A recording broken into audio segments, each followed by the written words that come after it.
Tell us all about, how you became a dental life coach.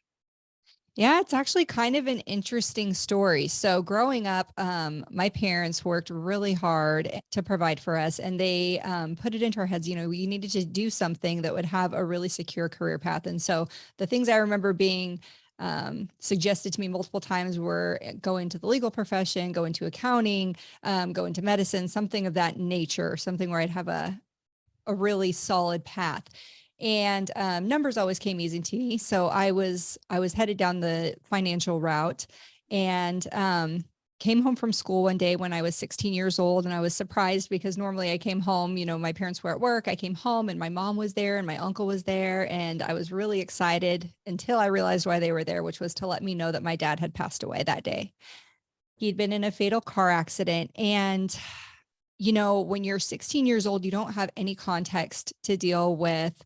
You're not ever expecting to deal with the loss of your parents as a kid, and you don't have any blueprint for how to handle these things. So I found myself diving into self-help books, and my mom was wise enough to get us, grief counseling and get some support someplace that way. But the self-help material really stood out to me. I was just fascinated by it. And there's this book called As a Man Thinketh, and I would read something in that book and then apply the teachings or kind of play around with them and see how that might be true in my life. And it was amazing that the more ownership I took over my own thoughts and the things that I was doing in my life, the more things started to happen the way that I wanted them to. So I just really latched onto this material. But um also in an effort to deal with that period of life, one of the things I found myself doing was like really throwing myself into things. And so at that point it was school. So then I really threw myself into school. And then when it was work, I'd really throw myself into work.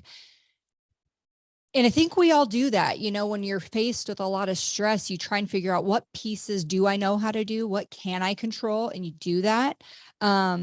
But it wasn't really until, going through the grief process and really understanding my mind, understanding what was happening emotionally, that I was able to implement some healthy habits and figure out how to deal with high stress situations, dramatic change, and continue to create the results that I wanted in my life. So, fast forward a little bit, I graduated with business finance and took a job at Wells Fargo Bank where I found myself implementing some projects requiring what I learned was called professional coaching.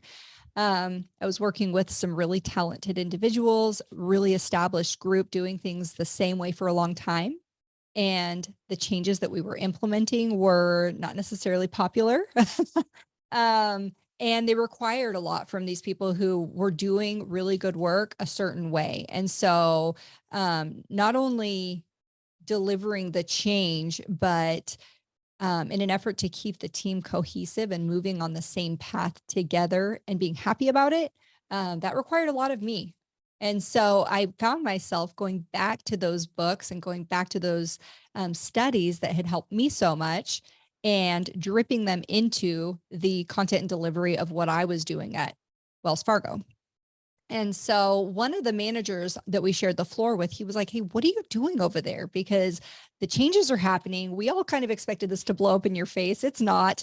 And I want to know, what are you learning? I want to know this for my team." And so I was like, "Yeah, sure." So I started teaching him what I was teaching them. And he's like, "You've got to work with this dentist buddy of mine. He's been talking about something similar in his practice."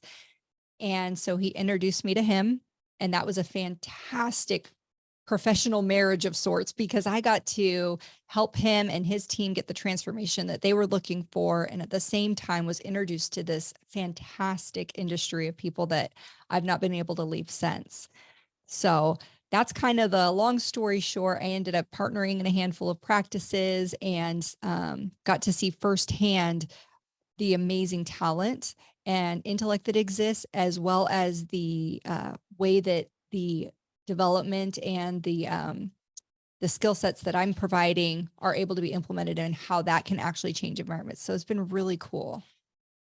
And now, are you a certified life coach? And can you explain exactly what a life coach is? Yeah, sure. So I am certified and I've participated in a number of different trainings and courses, seminars, workshops, all the things. I continue to study this stuff on a daily basis. But really, I'm concerned with optimal efficiency and real world function. So I'm really taking the best teachings, the things that I've learned from all of the different places that I've learned them, whether that be a coach certification, training program or my own college or my own experience owning practices. And I've packaged it in a way that I feel is most beneficial to the people that I work with who are dentists and dental executives.